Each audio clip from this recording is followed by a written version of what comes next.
America యుద్ధంలో వెనక్కి తగ్గింది. అమెరికా ప్రతిపాదనలో కొన్నింటి మీద అంగీకరించింది. హార్ముజ్ జలసంధిని ఓపెన్గా పెడతానని చెప్పింది ఇరాను. పూర్తి స్థాయి శాంతి ఒప్పందానికి ఇదే కీలకం కాబట్టి ఏ ప్రాబ్లం లేదని చెప్తున్నాడు ట్రంప్. ఇరాన్ మీద మరో పోస్ట్ పెట్టుకొచ్చాడు. ఇది ప్రపంచ శాంతికి గొప్ప రోజు అంటూ ప్రశంసించుకొచ్చాడు. ఇరాన్ పునర్నిర్మాణ ప్రక్రియను కూడా ప్రారంభించుకోవచ్చు. అంటే మేము ఇక నీ మీద యుద్ధం చేయమని చెప్పేశాడు. ఏ శాంతి ఒప్పందంలోనైనా సరే అణ్వస్త్రాల మీద చర్చ ఉంటుంది అని చెప్పుకొచ్చాడు. హార్ముజ్లో రద్దీని తగ్గించడానికి అమెరికా సాయం చేస్తుంది అని చెప్పుకొచ్చాడు.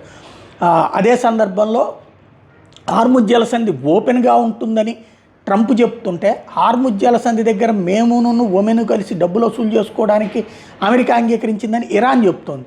లేదు లేదు అది ఓపెన్ అయినటువంటిది వీళ్ళు చెప్తున్నటువంటి పరిస్థితి. కాబట్టి ఆ గందరగోళం నడుస్తూనే ఉంది. సంచలనాత్మకమైనటువంటి ప్రకటన అయితే యుద్ధ విరమణ దిశగా అడుగులు పడుతున్నాయన్నటువంటిది ట్రంప్ చెప్తున్నటువంటి మాట.